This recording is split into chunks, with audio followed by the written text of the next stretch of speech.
a little less conversation, a little bit more action. That's the song I was listening to, from Elvis Presley. Before I went on my trip, I made a nice little Viva Las Vegas playlist, and I was listening to that on and off throughout the time to get myself in the right mindset.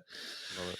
So ain't that a kick in the head from New Vegas, and some Elvis, of course, and even some Bruno Mars, all that jazz. How was it? How are you doing? First of all, did you get sleep yet? When did you come back? I got back yesterday, and I did all my stuff that I needed to do, like took a shower, gave my dog a bath, and then took a nap, and then stayed up till midnight for some reason, couldn't go to sleep, and then I slept. So I got enough hours, I think. I just think I'm not used to getting enough hours because I was in Vegas. Mm-hmm. And okay, so you're going to tell the audience where you've been at, Yes. what's going on? I might even make a video about it on this channel. I'm debating because I went to NAB Show, NAB, National Association of Broadcasting, and the broadcast world and the creator world are merging quite a bit. And I mentioned this a lot last year, actually, and I actually met a lot of creators there last year.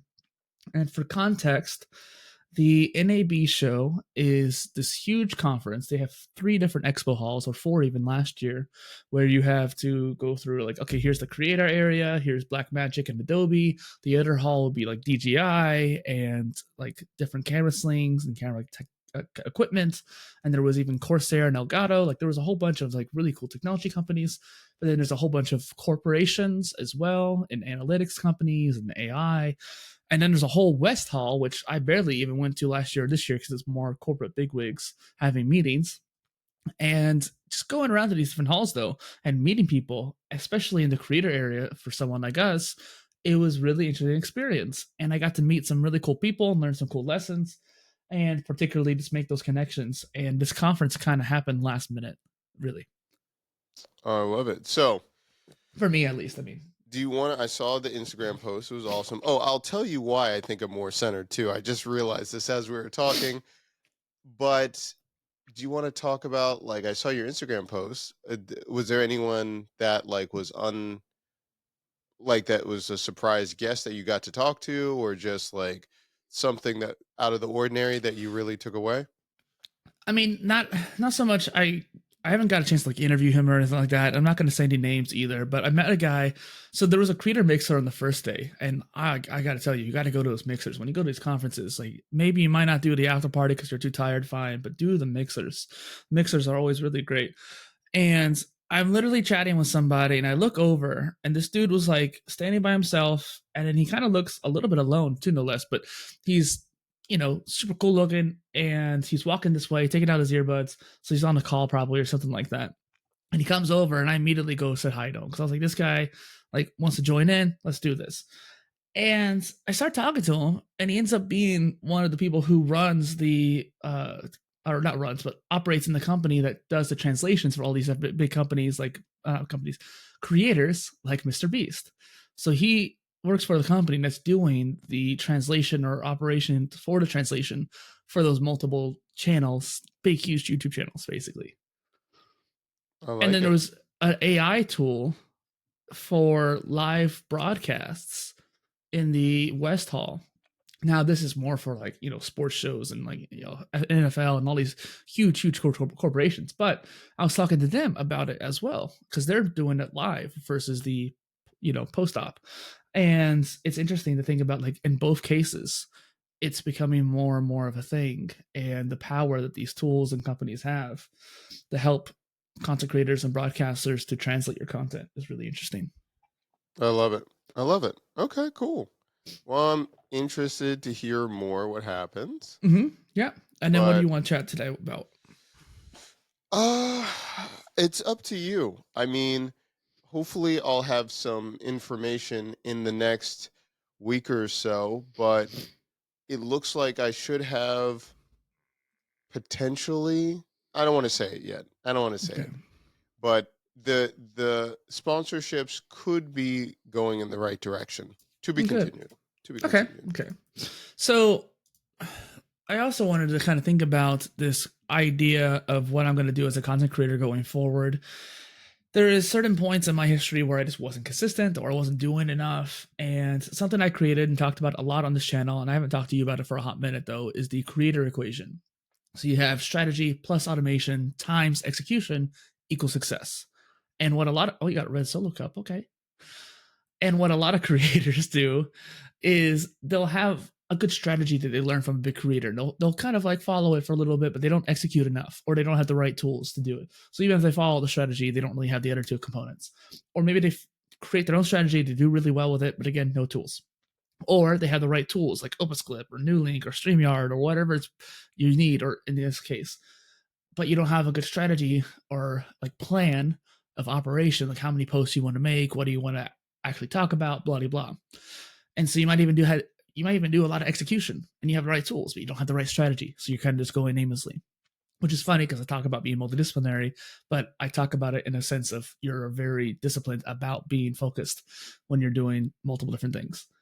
And so one thing I've struggled with is the execution or the consistency factor. I've always generally had a pretty good strategy, but now it's at that point where I'm reevaluating my strategy. What do I want to do forward?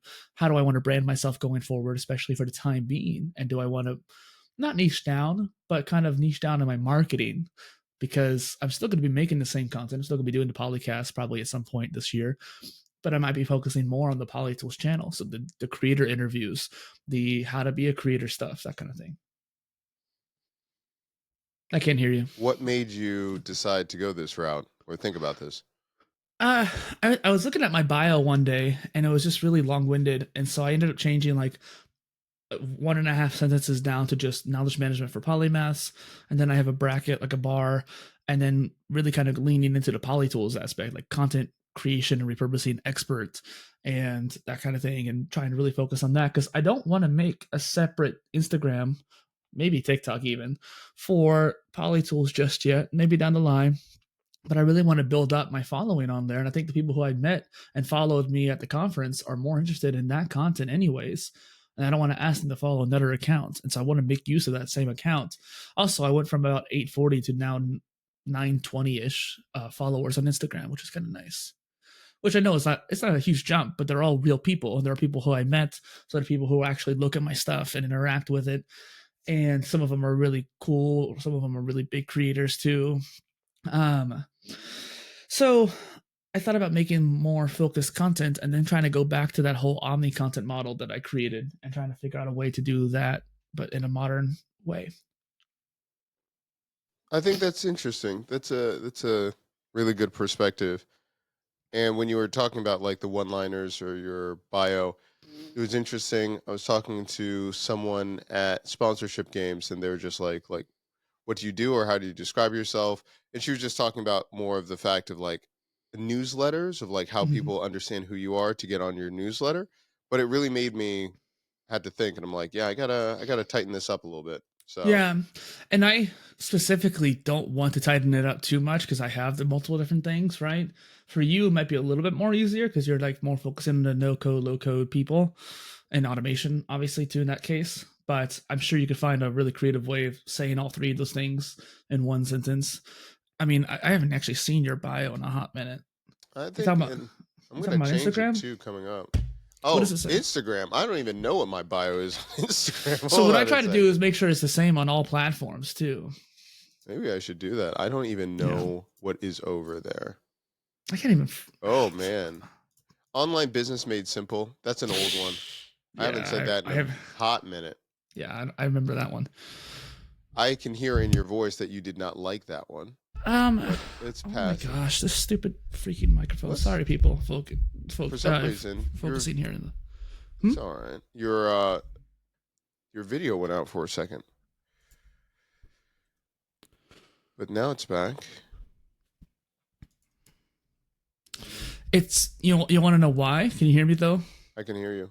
So I'm hoping that doesn't mess up the recording. If anyone's watching this, my microphone, thanks Logitech Blue Yeti, every time the cable gets a little bit jingled, it'll disconnect. And any kind of recording tool, especially Riverside, likes to get really, really angry about that, and it'll cause a whole separate recording, blah, blah, blah, blah. You saw how my camera disappeared, and that was because basically my side failed to continue, all because my microphone disconnected for a millisecond.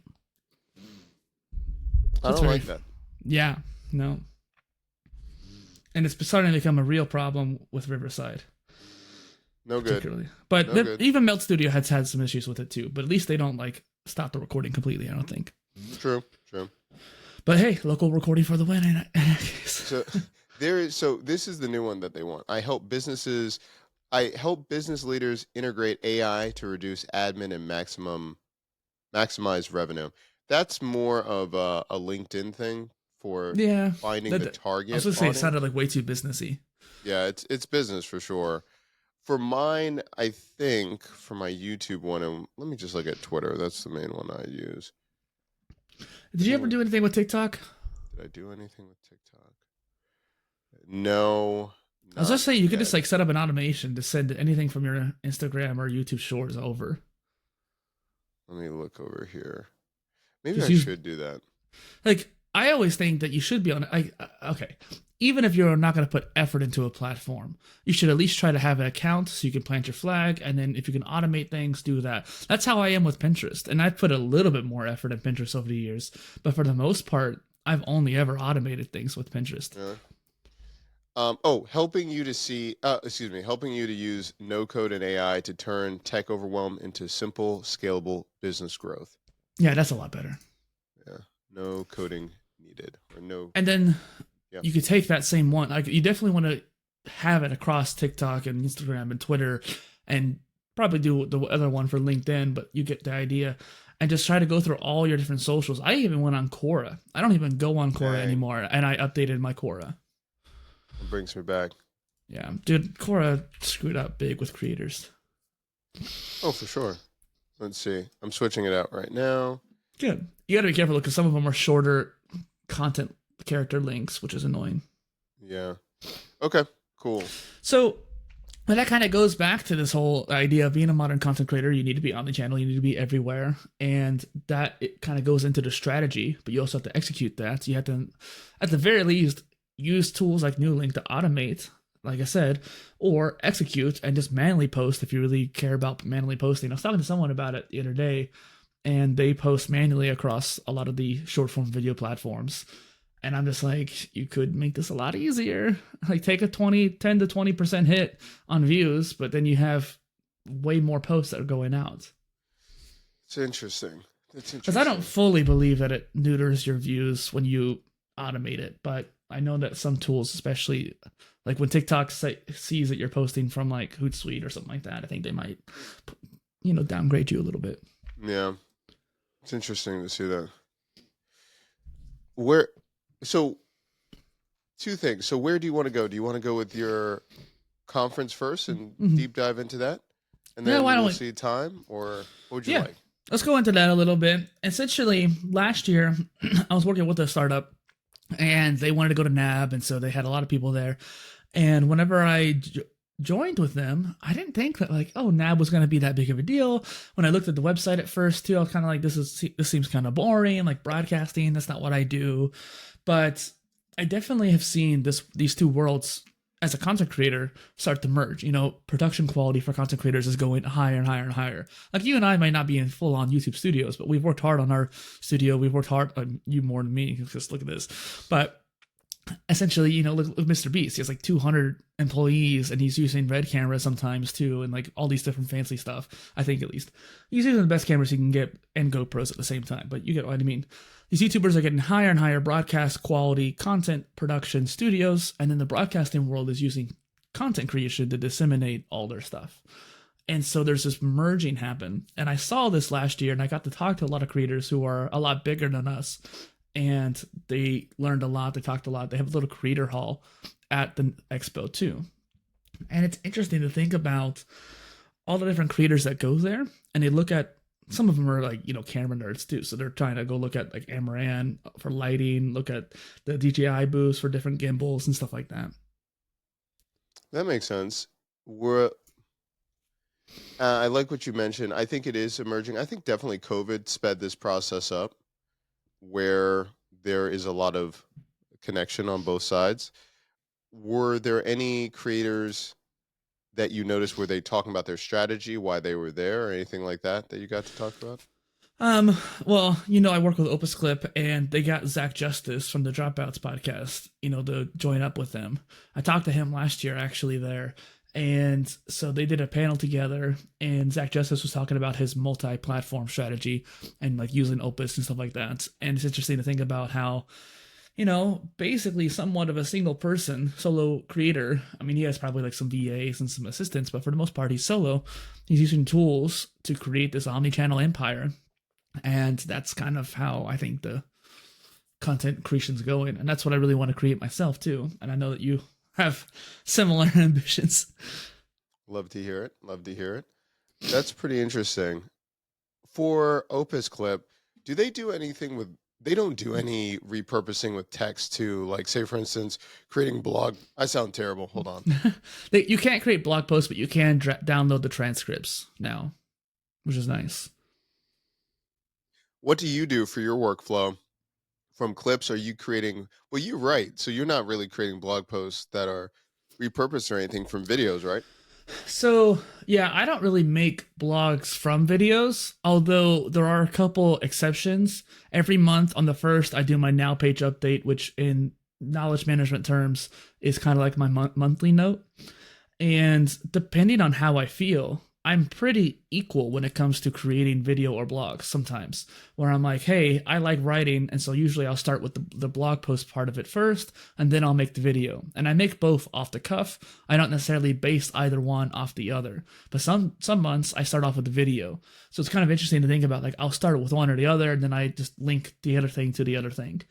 And that way, if I need to express myself in a different way, it'll come out with a new idea because I'm writing or I'm talking, and that helps. In other cases, I might be writing a tutorial. Like, I need to actually do this for the graphics card video, or I need to make a tutorial post that's a blog post. And I'm also probably making a very similar video to it. But I'm not necessarily going to be using a tool to repurpose that. I'm going to do it all manually. Okay, cool. And then what were your goals going out to NAB? Was it to connect with people? Tell me more. Doc, it's a very interesting question because people kept asking me that last week, or this week, I guess it was. And it was one of those things where I couldn't answer the question. I mean, I kind of made the conference happen last minute. I decided to go. My flight was round trip $170. Oh my gosh! What are you talking about? That's awesome. And then I do have to pay like $120 for the shuttle from my city to the airport. So it's still a little bit more, but like still pretty dang cheap for a trip like that to Vegas. Mm-hmm. And the hardest thing is, lodging. And so I stayed with a friend one night. The first night I stayed in an Airbnb for $23 a night.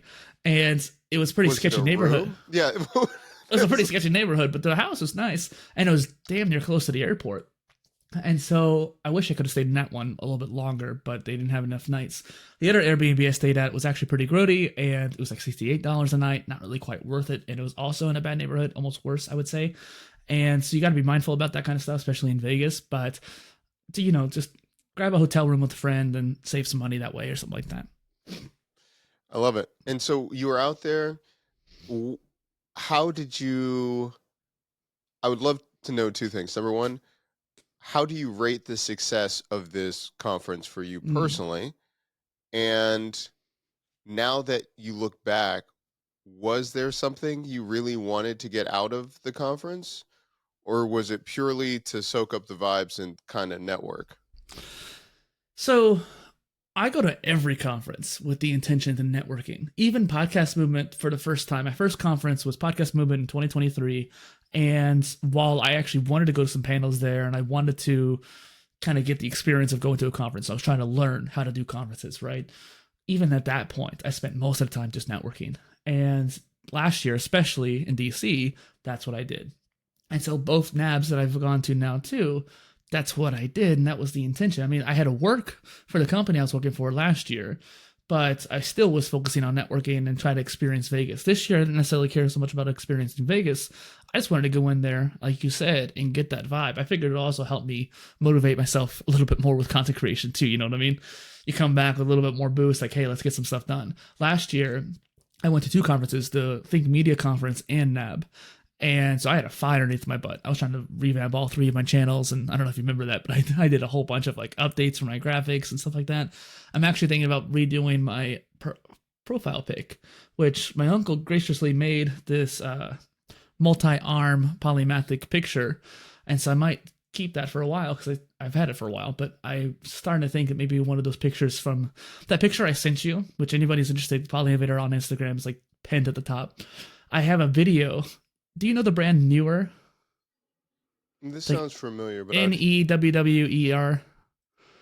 They are like a rigging company. They have all of these kind of equipment for cameras and stuff like that. They had this machine that you stand on and it spins around with a place for your phone. So you can have one of those like spinny booths kind of thing. That's fun. And I got on that on the last day and I didn't know exactly what to do. So at the beginning, I'm kind of stiff a little bit and I loosen up and I'm like, hey, take off my glasses, boom. And so I have this really cool little video on Instagram of doing that. And then I managed to grab a really cool screen grab of it too. And I'm going to try to do that actually more. I'm going to try to find some more screen grabs because there's some cool like poses in there. And then I'm probably going to enhance the image with AI and find some way to make the colors less too shocking. And then, figure out a way to make a profile picture out of that. But yeah, point is the vibes, networking. Got to see like someone I met last year, Jim Lauterbach. He's like the content creator Sherpa. There was Rob Ryan, who is the influencer for influencers, and that is a cool person too. Not the sports guy, Rob Ryan. And then, and then there's a lot of other creators too that I got to meet, which is nice. Awesome. So from the outcome of this, were you motivated this year? Are you going to like do a blitz? Are you thinking about, hey, like now you see what other people are doing? I always wonder, do you feel that you're closer to the creators that you want to be? Or do you feel like going to a show like that, it shows the gap between like where we're at and where they're at? Or I don't ever really acknowledge that gap. One of the first guests I had on this show, not this show, but this channel, Nick Nimmin, he is a huge creator, basically 1 million subscribers. And he's someone I learned from growing up. And when I had him on the show, yes, I was a little bit nervous, but I just saw him as a peer. Like, yes, he's a way bigger audience than me and honestly a way bigger creator even in this case. But I saw him as a peer. And when I met Sean Does Magic last year at NAB, he's a huge creator, like millions and millions of subscribers. But I also saw him blow up. I saw him grow from the start, right? I was on TikTok before he was. And he was sharing all these Omegle videos of him doing magic tricks on Omegle. And so I, again, even though he's way bigger than me, I saw him as a peer. I was excited to see him. Yes, I was a little bit fangirly because I saw his success. I was proud of him, to be honest. And so while I could definitely see myself being like, I wouldn't say envious, but I could see myself being nervous around this situation. Like, oh, they're way bigger than me. To me, it was more just like, no, I'm around peers. I'm around other creators. And so I got to live off that vibe and see their success in person. And it was just one of those things where I think that I don't compare myself too much, and I try to catch myself when I do, because I think that at some point I'm going to be that size too. I know that's going to happen. It's just going to be when. I love that. No, I think that's great. I love seeing the motivation right there. And no, I agree. I think it's a disservice to some that feel like they don't put themselves on the same level as creators, because I think when you look at the foundation, once you're doing the basics, now it's just timing and the right kind of content and everything like that. But I definitely think that you're a lot closer. Most people are a lot closer to where their influencer or their YouTuber is than they think. It's not this huge gap. And it honestly is just time and subscribers for the most part. I will say something you do need to acknowledge in the situation is that, like, while you might be mentally the same size creator, if your audience is small, that means a lot of the things that you're experiencing, like sponsorship deals and experiences with that, you can get sponsorships as a small creator, sure. And you can speak more on this in a second here, Doc, because you know more than I do about it. But what I understand is, like, when you're a smaller audience creator, then you don't have as much to offer these other big creators. And so if you could try to give them a good experience or networking, that's one reason why I focus on networking. I'm like, hey, like, I can introduce this person, even though he's a big creator, to another person because I met both of them. They both can benefit from each other. And we're at a conference, so it's kind of more normal for that to happen. And so it's one of those things where I can start building that bridge between both of them individually with me because I gave them that other connection. And that's just a super connector in me, you know what I mean? But, like, that's the way I provide value, because that's what I can do right now. I can't give them money. I can't give them a whole bunch of followers or anything like that, because I don't have that size. Yeah. Yeah, and I think to that point, like especially Justin Moore talks about this in like Sponsorship Magnet, and especially for the event. I think it's genuinely trying to figure out what do people need help with, and then just going into that. Like you just mentioned meeting that guy at the party that does translation. There's so many nuance and like these things that creators need that I think it's just like actively listening, not like, oh, you would, it's more than superficial of like, oh, you need more money or you would need more followers. A lot of times they need help with operations, or they have a gap in their understanding something new. Like that's why they're at NAB, right? They need to understand something. So I almost like going to find influencers or creators at super specific things like fintech conferences. Why? Because they need help with finances. Like it's out of their bounds versus like you're at NAB versus if you try to talk to them at VidCon, like, or Vid Summit even. Yeah. I mean, Vid Summit's more geared towards that. I mean, yeah, so I think, yeah, I just agree with what you're saying. It's finding what they need help with, leveraging it, and being available. I think that's, I'm trying to find who I met he was interesting. I guess he was the hook writer of Ali. What's his name? Hold on one Ali second. Abdallah. His name is George Blackman. Okay. And so very interesting guy. He's kind of doing his own thing there, but he's a consulting scriptwriter for YouTubers. So he used to work with Ali, used to work with, I guess, Make Shake TV. What is this? Milkshake TV? I don't know what these people are. But the point is, he's been around a little bit, but he's at a conference because he's learning about sponsorship. So there's all of these gaps where you can just help, and you're at a level that can make an impact for them too. I met another cool creator who works with like Zach King and stuff like that. And what's really funny is that like, while I want to connect with him professionally anyways, him as a person, he was just really cool. So I loved being around him, and his like whole vibe was really awesome. And he was very friendly and like gregarious with everybody. And so I'm just thinking like, again, I don't want to share names too much because sometimes they work with some big creators and just for their sake, but like, it's crazy to me just how real people are. And I even went to a dinner with a group of people, and you know, I'm out of my element. I'm in Vegas in a nice restaurant with people who I barely know. I have one buddy with me, Rocks Codes. He's really cool. Go follow him, guys, if you have a chance. But essentially, there's other people I just met that day, and including the really cool, gregarious guy. He's there too. And they're talking about D&D and pickleball. And I'm like, that is like not what I expected this conversation to be talking about. I mean, I guess in LA, pickleball is a really big deal. And even in Colombia, where I'm at, it's a big deal. All the old people, especially, but even people my age are playing it. A buddy of mine who works at the hospital, there's a little tension here. He worked at the hospital at least. He said that like 20% of people who came in were people who were getting injured at pickleball. Oh, wow. That's very funny. at his clinic that he was working at, I mean. And it was just kind of insane to me. And then they're also talking like D&D, and I'm like, this is like super nerdy. I love it, but like it's actually beyond my nerdiness a little bit, which is surprising to me. I love that. Yeah, and I think there's a lot of overlap. People love different hobbies, so yeah. No, I love it.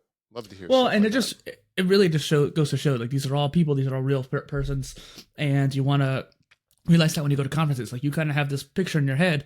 Like even when I first met you, Doc, I kind of like, oh man, like Brand Factory, he has all this, he has a Gary V content model too, and you know, I hyped you up in my head, and then look at you, you're even better in person.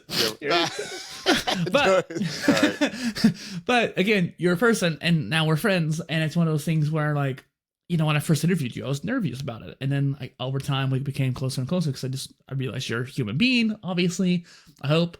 And jury's out. You get what I mean, though. Like you have to just make sure you treat people as people. Definitely. I like that. Also, too, I just had to say this small tangent. The reason I might be more centered, I changed my arm right here, so it's nice. The low profile Elgato. I'm using Fifine for mine. Oh, really? I didn't even know they had one. I would have got that because it's honestly. I would I don't know if it's because I got mine used or if Fifine sucks because it keeps falling down sometimes. And like it's very frustrating. possibly, but I like their mics. It's surprisingly I was using them for a Whoa, long whoa, time. whoa, I'm whoa, whoa, serious. whoa, I said it. whoa. I said it, and I won't take it back. I said it. Have you ever seen PolyInnovator's channel's early videos, dude? The audio quality issues I had there are all from the gain issues from Fi-Fine mics. Are you Granted, serious? those are the condenser mics, and maybe if I got some of their newer dynamic ones or something like That's that, what I it'd was be thinking. fine. Yeah. But like, dude, I had hell as a content creator because of those Fi-Fine mics. Although I'm having issues with this mic too, where like I said, the cable getting a little bit jiggery. I used to have that one. Yeah. What is that? The Blue Yeti one? The Yeti X, yeah. Yeti X. Okay. I had the regular old Yeti too. I still have it somewhere. Yeah. No, I think I've got to find my Fi-Fine. The dynamic one, I did a lot of videos with it. Still pretty solid for $55. I mean, it's pretty good. This one, I still like this with this is with the SV. I can't remember all of Shore's like numbers and everything. But yeah, this is I want to get a smaller one. I don't like how this, even yours is kind of like, I don't know, they're too big, taking up too much space. No, you're right. There's a new Shore one that's smaller. No, I'm just saying in general. I want to get a smaller okay. I was like, what in the world? What's going on over here? There is like the Yeti ball too. I might even like go down in quality just so I could have something smaller or something like that. I don't know. I think I'm just used to using, or people are seeing this in camera, so I don't really care about having a shotgun mic out of frame to do it, to record. Yeah, I don't mind it being out of frame, but like I need to have something like this. Not like this is blocking my view of the screen. Yeah. I feel you. So okay, the conference. One thing I want to mention is actually the first day, right? And so it was kind of insane. I had to get up super early and whatnot for the plane, and we go to St. Louis and fly out. I get there around 3 p.m., had to go to my Airbnb, drop off my stuff, check in, and then I go to the conference, and I go see the Opus Clip people. They were kind of surprised to see me there, and because I made this trip happen on my own. Last year, they sponsored me to go, and it was one of those things where I found myself a little bit kind of like out of place because they're there to work and I'm there to mingle. So I let them do their job, and I go find some other people to talk to, and right after is the creator mixer. And then halfway through the creator mixer, this creator party starts up upstairs. And then like for the last 15 minutes, they don't overlap anymore. So I go up there. Ends up being really kind of lame up there. I think it's very corporately shilled, like a whole bunch of companies trying to shill their stuff at the party. I was like, okay, I'm glad I stayed at the mixer. Because that's the thing at these events, especially big ones like NAB, it's like there's always overlapping stuff. So you got to make choices, and the opportunity cost could be interesting. And after the mixer, I go hang out with my friends outside. Like I met Rox again, and then a group of people all went to go get dinner. And then after dinner, there's another party at the Chandelier, and Rob Ryan's actually a party. He was really cool to invite me there. That was really nice. He actually invited me before the conference, so shout out to Rob Ryan there. And I go to the party, start mingling people, met some really cool, like just people randomly that not even are particularly creators, but there was this cool vibe to them. And one of them actually kind of aligns with the United Living Construct, which is my previous endeavor for those who don't know. And I was like, oh, I need to talk to him more. And I didn't know this until after I saw his LinkedIn later on. But I'm at that party for a long time. I don't leave there. I don't get back to the Airbnb until like 1 a.m. I get back to my Airbnb, and there's 2 other rooms next to me. One of them's the door's wide open. So I'm trying to like give them privacy, but then they're like, come on in. And it's like this girl and this kid, both this boy, they're both like early 20s, right? And they're just hanging out. I guess they were the other 2 tenants of the Airbnb, and they just met 4 hours prior and just are chilling together. And they invite me in, so I chill with them for the next 2 hours. So I don't go to bed till like 3 a.m., which, I mean, I'm not partying in Vegas, but it's interesting how it was one thing after the other on the first night, no less. Luckily, some of the other nights are a little bit more chill. And then one thing I have an issue with NAB is that they have a really bad internal marketing. And so I think they actually had an issue with that where someone, quit or fired or something like that. But basically, I actively looked for the after parties because I went to a couple of them last year. One of them was really good. 2 of them not so much. I'm surprised how bad Omnia was, the club. But the Marquee was really great last year. I sadly missed the Marquee Club event because that was on Sunday, and I didn't know about it until like Tuesday or Wednesday when I went to the West Hall. Literally, I scoured the entire website for any after party events, and I also reached out and I tried to find any information I could not. I see one sign at the end of this long hallway connecting to the expo halls that had all the at the party club stuff. and that was already half of them were already done. So I took a picture of that, and I went to only one on the last night, Hakkasan, and the DJ sucked. It was just like he just kept changing music every 30 seconds. Didn't pick good songs in the first place, too. So frustrating. And so the one club I got to go to was crap. But it was interesting, though, because, each day I try to go to different expo halls. Ooh, shout out to SanDisk. I wish I had the bag out. SanDisk had a booth there. I think they were trying to like really push their new creator SSDs. And shout out to Nikki's son, too, who also helped me figure that out. Because I see some of her content there. They had a really cool little sling bag about the color of my shirt, almost a little bit lighter. And it's one of those like little Lululemon kind of slight sling bags. Maybe not the same quality per se, but still really high quality. And it was like, it's my color red. I love it. And I like SanDisk already. I have a lot of their flash drives. Actually, I've burned a lot of their flash drives due to installing OSs over the years. So SanDisk, I need to buy some more. But yeah, they were really cool. And I entered a contest to get like an 8 terabyte SSD from them. Hopefully I win that Gleam contest. Man, you're all over the place. I love it. I went to all expo halls, man. That, and any booths that were great there or anything like that? Or something that popped out for you? I think Newer is really cool.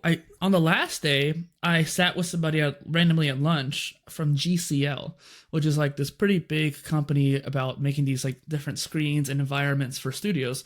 So think about like The Mandalorian has those big screens that record on, right? Or on Linus Tech Tips, is like Linus Media Group, they have TechLinked, and TechLinked is built on a set that was basically built, or maybe GameLinked in particular. The GameLink set was built in Unreal Engine, and they're sitting in front of a blue screen. And so their whole set is virtual. This is what that company does. And so, I mean, of course, their set costs like $200,000. This is meant for corporations and big companies that can afford it. But they have smaller stuff, too, that are like closer to $18,000, $30,000. And it's just interesting how these LED screens that are modular, you could put them together, set them up at an event, sell them up at like maybe your studio if you want to have a wall behind you. Like imagine if the wall right behind me was a movable screen that's just doing random stuff like showing different ads or showing different pictures from my event as I'm talking, right? I could be doing that in my YouTube studio. So again, YouTube studios are getting higher and higher quality. I can't afford it yet, but I could probably make that investment down the line. In fact, Zach Justice was trying to. Really? He was trying to buy a screen like that for his studio. But he also has like 900,000 subscribers, so it makes sense. Very interesting. Very interesting. Any other booths? SanDisk was definitely a really cool booth. Amaran. Let's see. Oh, I do have to... Insta360, yeah. I have to do something with Amaran. Now that you mention it, I have to follow up. I had a contact for sponsorship stuff, but the person moved. So I have to do more on that. Thank you for reminding me. Seemed like a cool team. I didn't get the chance to talk to them too much, but a lot of my creator friends are all videographers, and so they were at the Amaran booth, which was pretty near the Opus Clip booth too. And it's interesting to think about how a lot of these different creators view content. And one thing that makes me always chuckle is that a lot of the things they're saying, I thought about even when I was an even tinier creator. Like I was really planning far ahead, Doc, even though I didn't need to. I needed to execute more, but I'm kind of glad I did because it gave me that perspective. Could you give an example? Well, it was just like the omni-content strategy that I came up with when I first started, right? Make a video, turn it into a podcast, make a blog post, either before or after the video. For me, it was always beforehand, but a lot of people take the transcript and do the blog post afterwards. So regardless of which way you want to do it, if you're a writer first, do that first. If you want to just repurpose, do it after. Then taking all three, making them into micro content using tools like Opus Clip Now or VideoTap or blog posts or whatever, even Repurpose.io and Recast Studio, because Recast has written repurposing too.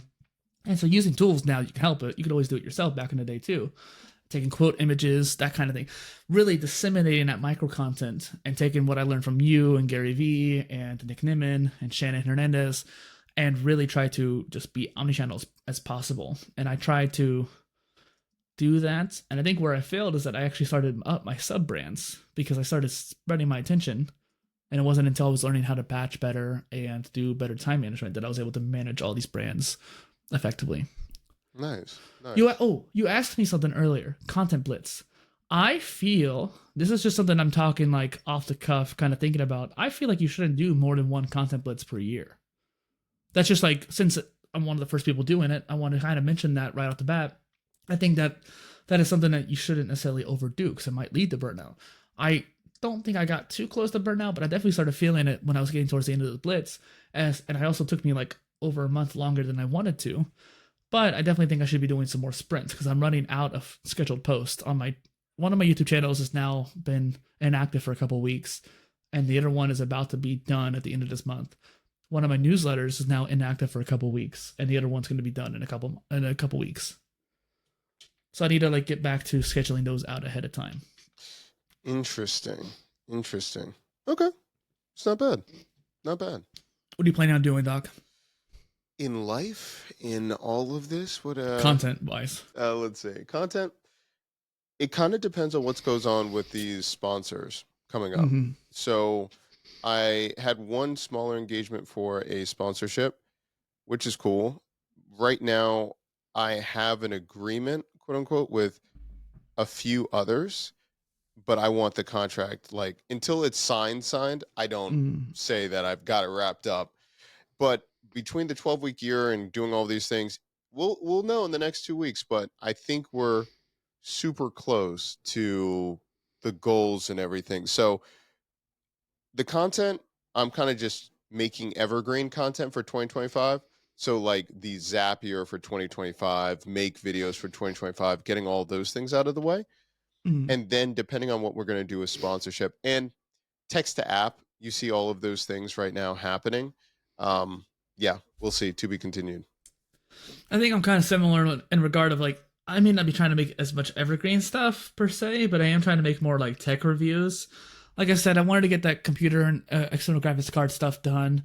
And while I'm giving myself crap for being late, to be fair, the company that sent it take like 2 weeks to respond.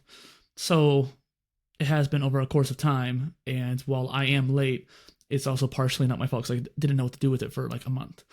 And so I need to get that done, but I also have some other tech. Like I've told you before, I want to do like a video on my cameras, make some comparisons, but also make individual videos and just really kind of milk out that content. Excuse me. So depending on what you guys do and what you have around, such as the Elgato Facecam Pro in this case, you can make content around the stuff you just got for making content if you want to get kind of meta in there. While your channel may not be about tools or something like that, it might be good practice for you to do reviews such as those kind of things. Welcome back, Doc. I was just making some comments about making videos about the tech you have. Thank you. I'm back. I actually just realized though I have the DJI Gimbal 3, and I can make a video about that too. And so, I think it would be great. I mean, also too, what I've noticed. Okay, we do need to talk about something real quick though. I'm not sure if it's online or off, or tell me your time if we've got to go right now. Time check. How much time do we have? We're good? I'm fine. Okay. So basically 2 things. We got to make up for next week anyways. Yeah. So tech reviews, I have that's my bread and butter for at least software. But also too, it's really helped me with SEO. Yeah. And so I have been contacted by competitors because my videos are so focused on a very specific thing. Now they're like, can you do a review for me? Or what does it look like long term? And so I think a lot of times when I see strategies of like do all this keyword research and all those things, I think it definitely works. But if you're in a niche that you know the players, or you're watching what's happening on Twitter or Reddit, you can get ahead of so many of this keyword research because you can see what's about to pop off. Yeah. And I've been offered that. And then also too, it's a consulting firm that needed, basically they pay people to do interviews for companies that are looking to invest in other companies. And they're like, because you're interested in this, can you just sit for a panel? And they just pay you to be interviewed for different investors and things like that. So it's really interesting. And it's all on the back of my YouTube channel and SEO. That's what it is. For me, it's my blog. Like I get so many requests on there from different blog posts that I made. One of my blog posts I made in early 2021 is like how to go omni-channel. Because I was, again, trying to talk about being disseminated like that. And I still get requests about adding stuff to that post to this day sometimes. Yeah. if you don't mind, this is something I like I really went off on a tangent. I had someone, I'm paying someone for like SEO optimized YouTube pages or Mm, YouTube videos. Okay. Went well. I could definitely see an improvement, but I'm trying to pay them. They're in a different country. We have all of these problems, right? To try to transfer. And they're like, I need to buy, I'm on the software right now, and you need to pay me for, so I can pay for the software. I'm like, yeah, I'll pay you. But because of PayPal and what country they're in, there's a massive delay, all of these things. mm, And I said, hey, listen, I like working with you. I'd love to expand this. If you tell me the software name, I'll just buy the license and you can use it. I don't care. Log in. And they're like, no, it's on desktop. You can't do that. And I'm looking at what they're using. I'm almost positive. I'm almost 100% positive they're just using vidIQ. I'm almost positive by this. I'm not like, there's no other rhyme or reason. And they're like, nope, can't use it. And I was like, that's the only thing that irritates me when mm. like, I understand if someone wants to be protective or they're like, this is my livelihood. If you know the software, maybe you won't hire me. But I'm like, honesty and transparency would is great because I'm like, we can make this happen. Yeah. And so I've got to show you. Maybe we'll do a screenshot now or afterwards. But I'm like, I'm almost positive that this is just vidIQ and using I this tool. But wanted you your suggestion. Yeah, I mean, I think that you should probably keep talking to them before making any final decisions too. And if they're not willing to tell you what it is, it's kind of like a little bit red flag, because maybe they think you're gonna leave without them or whatever. But still, trust, like you said before. Also, I don't know what I heard. It was at the beginning of the week, so my brain's still kind of like jet lagged a little bit. Because tell you what, that was a bumpy play ride. So the interesting thing was Spotter Studio came up in conversation, Hmm. and not in a good context. Something about the investors or the way that they're going towards kind of like reminded me of how like StreamYard and oh yeah, no, one of the founders of Spotter Studio was also under some like flack before, I guess, maybe something like So that. is it VC funding that they're about to get into, or just like how they're going to pivot? I think it's a matter of just like how they're operated or who's operating them. Mm. And so this is all, through the grapevine. And so take it with a grain of salt. But considering that that's the lessons I learned about TubeBuddy and StreamYard, I was like, I wanted to mention this. Like, if Spotter Studio is kind of going to be an issue, don't rely on it too much now. That's a good But if point. it does work, use it now and then change your tool later. Yeah, I mean, we'll talk about alternatives to StreamYard in a little bit. But Please. it's one of those things where, yeah, I really like the team. Those things happen, but it's also too it was a crazy time. They were a small team with StreamYard when they got bought by Hopin, and then Hopin had to, basically get bought out and shut down. It Mhm. was at the beginning of COVID. Like it, TubeBuddy makes me sad. Uh, Yeah, TubeBuddy was the one I used. I don't like using vidIQ, to be honest. It's really not as intuitive. yeah, there's Like on the extension front, I mean. yeah. No, you're right. It's interesting. Even with vidIQ, I'm trying to use the best. I think I don't think we even talked about like the ending of why I stopped using their coaching service and everything. I'm not sure if we ever talked about that, I never got around to it. but I mean that's. Oh, do you want me to bring my screenshots here, or you want to do it later? What would you like to do? So I figured last time we had you screen share, we had some issues with it. So you just send me the links and I'll do the screen share. Okay, hold on one second. I have to screenshot, and then what's the best way to put it? Maybe in Twitter. Oh, you're going to do a screenshot or from the person or just the links? He only sends me screenshots when Oh, he's okay, done. okay. This Okay. is a whole other thing. I was debating if I was going to use ClipFlow to manage the team and everything. Layers upon layers. Yeah. Let Send me just show you. screenshots and I'll share it in a minute here. Okay, let me send you screenshots. I'm doing basically he sends me before and after. What does he do? And I'm like, okay, that's fine. And to his credit, I will say my videos have been doing better on launch. Mhm. Those So I can't knock it to be like this didn't perform at all. The four that he's done have been the highest ranking ones. Could be correlation of topics and all of these things too. So I was also saying, you said alternatives to StreamYard. That's kind of what I was planning on doing. But if you want to show the screenshots first, we can do that. You do the alternative of that first. That's fine. Well, I'm only gonna bring up 2, so I figured you bring up a couple too. So Okay. just send me links. I'm sending them right now. Hold on. I'm putting them in our convo. I'm putting it in our DMs. Yeah, put it in the DMs, and then I'll just like open it up in a new tab, so that way none of the other stuff. I will say one thing that came up in conversation a lot was smart glasses, and pretty much everybody who was anybody there had to Meta Ray-Bans because that's what people know about. But I kept telling people about how there are really great other alternatives coming out now, like the Look Tech glasses or Lumos even, although Look Tech has my probably vote more so. And there's also Even Realities, which doesn't have recording capabilities, but it does have like teleprompter capabilities. So that is interesting. Okay. Open image in new tab. Open image in new tab. Which one's first? This one. Okay. So share screen. And you see the difference, yeah.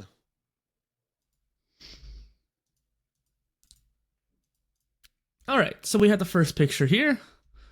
Yeah, your SEO is pretty low on that one, huh? Yeah. And you're looking at it, right? The rankings are all from the vidIQ tool, it looks like. We can even see that it's like, hey, you're on a upgrade now, right? It says upgrade to Pro to see the keywords or something like this. We see that get AI description recommendations, unless he's using multiple plugins to do all these things. I'm almost positive that this would probably be a vidIQ tool. It does say vidIQ in the top left. Yeah, I mean, like, am I taking crazy pills? Like, it's just using vidIQ. And if you're looking at how it got optimized, all these things, again, I don't mind, but I'm seeing vidIQ score as a SEO score. We're seeing the checklist.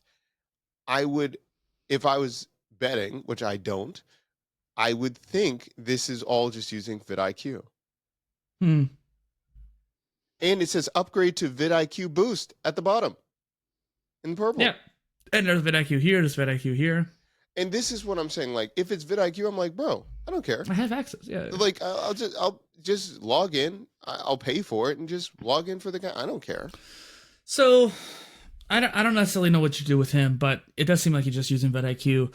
I will say too, I don't put too much faith into YouTube SEO like that sometimes because it's so simple to get that score to go up. I had a guest on my Polycast at one point, and I hadn't had a chance to like fully optimize the post yet, and because I was really just trying to get it out as soon as possible. And he's like, "Oh yeah," he brings up the SEO score of it, which most guests never do that, especially since he's not even like a YouTuber per se. He makes YouTube videos about making music, but he didn't necessarily make videos for like us. And the fact that he brought up like a TubeBuddy screenshot or whatever, and I'm like, oh yeah, dude, I got you. Like, give me a second. I go on Riverside, and they have like automatic, show notes. And so I take the keywords, I put them at the bottom of the post, and I take the keywords and I put them in the tag section. Boom. I add in a couple summarizing things from the summary, and then maybe like timestamps or whatever. And then boom, my 30% SEO score went to 100. It's like you don't really have to do a whole lot. You could even drop your video into some like AI captioning tool like ChatGPT or something that uses ChatGPT, to find a summary and keywords, and then boom, call it a day. Or transcribe your video using Riverside transcription and then use ChatGPT to find the keywords or something like that. If you need to have something that's free, there's tools that make it easier, but they cost stuff. Agreed. And that's what I'm like, again, am I overly concerned about it? Is it going to make all the difference? Probably not. It was just a nice section that I've noticed that the boost has happened. Yeah. But again, there's a lot of correlation. It could be the subject, could be tons of other things. You should just try doing vidIQ on your own again without using the service that like the teaching service, and just try to see if you can just use the extension again yourself. Probably. See if you can mimic it. Do you have any, first off, alternatives to StreamYard before we wrap up here? First off, we have Riverside that we're using right now to record. I particularly don't think their live streaming capabilities are as potent as like StreamYard per se. That's why people often use StreamYard over Riverside, but they do have it. It is an option. One option that I'll mention while Doc brings up a couple tools, hint, hint, I'm bringing anything. Well, I have Talk Studio here. So this used to be a different tool. I can't remember what it was called, but there was like a repurposing tool that I found through here, like Type Studio, that ended up becoming their like, what was it called? Podcast editor or whatever. Yeah, this right here. So Type Studio was a repurposing tool that I started working with, and they got bought out by Streamlabs. But this one called Talk Studio is really interesting, and it's essentially kind of like an alternative to StreamYard. And I'm already interested in the Streamlabs multi-streaming, desktop app too at the same time. So I'm like, maybe there's like some benefit here to have this tool particularly, especially if you have the Ultra plan, which pays for all of it. What does it do exactly? It's basically everything a StreamYard could do and more, I think. Really interesting. Talk Studio. Okay. And so I've been like really kind of keeping my eye out on this one. And while I don't necessarily know if I'll use it anytime soon, because I'm not doing any kind of like live stream stuff for podcast related stuff, I feel like this is the one. This is like on my top 3 that I would use. Can you also do? Probably not. It's not meant for webinars or anything like that, too. Yeah, probably not. Probably not. What am I using? So let's go back into the bag of AppSumo really quick. Let's take a look right now. There's one that I'm interested in, but I TBD on it. So let me see how would I pronounce this? Cosmic AI. I'll put it in the chat for you. It's got a lot of no. Well, this one's more for video editing kind of thing. I feel like it's going to be closer to, what is Daniel Tell always yelling about? Filmora, that kind of back in the day. Yeah. Remember how, if anyone, that's LTD drama, so lifetime deal drama. Basically, Filmora got bought or they changed ownership or whatever. They didn't honor the LTDs pretty much in the updates, and his videos went viral. Like, he popped off maybe 2 million views on each of his videos, and they had to resend. Like, they were giving a lot of crap, but because they just did not talk to creators the right way, that they just got buried, and then they had to come back with an apology. But it looks like Cosmic is using the same screenshot as Riverside on one of their customizable template section. There's a screenshot there that I'm pretty sure Riverside took or whatever. I love how these smaller creators will just go and bootleg straight up. Oh, people did that all the time with Opus. It was insane. They like took the exact same screenshots. That seems, dude, like malpractice. Streamlabs was really bad about doing that back in the day, too. Yeah, listen, that's why you already know my feelings. I'm never gonna go down this route. But the thing is with StreamYard, why I'm always looking for alternatives. The suite is so easy to just. It's a plug and play. When I had to invite guests, doing all of these things, which is why I think Talk Studio is useful in this case. It's the same deal. That's what I might have to do, and just take a look and go from there. There's another one that is pretty. It looks pretty weak. I'm going to be honest with you. Hold on, I'll bring it up. It's trying to compete, but it looks like a worser version of everything. Hold on one second. I think it was LTD back in the day. Oh, I think is that the one I was thinking of? Yeah, this is one of the ones I was thinking of. There's another one with like an E though that I keep thinking about. Let me share my screen so people can see what I'm talking about here, I guess. It looks very possible, right? It looks. This one I considered myself a little bit too. I gotta put this in a different window though to make it easier to share. And then probably, hold on. I don't even mess with Restream anymore. Oh, dude, don't. I'm not even gonna bother with that. But yeah, this is the one that I was saying that where was the screenshot? This one right here. I'm pretty sure this one maybe too. Mm-hmm. These two I don't recognize, but this one it was definitely on Riverside's site. But I mean, the tool looks fine, but it doesn't really look great for being a replacement for StreamYard for the most part. It looks more like a Veed kind of situation. Yeah. This one's nice, but it's just like, dude, they have so very little features, it seems like. After so long of being around on the market, it just seems very lightweight. I don't know. It's just disappointing. It's just disappointing. And a restream costs so dang much. It's just like not worth it. And I don't get why they don't do vertical yet. They were the first restreaming tool. This was the same issue I had with Repurpose.io. They don't want to pivot to the new style of clipping. They just like rely on the timestamps. And it's just like, I love Handy and I love Repurpose, but they're limited on that. Like I would not use Repurpose for clipping compared to other tools. I would use the clips from other tools with Repurpose if I didn't use New Link, sure. But they're still kind of antiquated now at this point, which is funny because Repurpose.io was so innovative and it still does a lot of innovative things. They work with YouTube now, which is still blowing my mind how they got YouTube on their side because YouTube is very anti other tools, third-party tools. But the fact that like, okay, good for them, keep growing, Repurpose, great. But like Restream's the one where I have the most issue with, where it's just like, guys, you were the de facto multi-streaming tool, and yet you let Streamlabs copy you, you let other tools copy you, even Riverside and StreamYard copied, and essentially, because they were first, it's like, Instagram stories stealing from Snapchat, like Snapchat was first.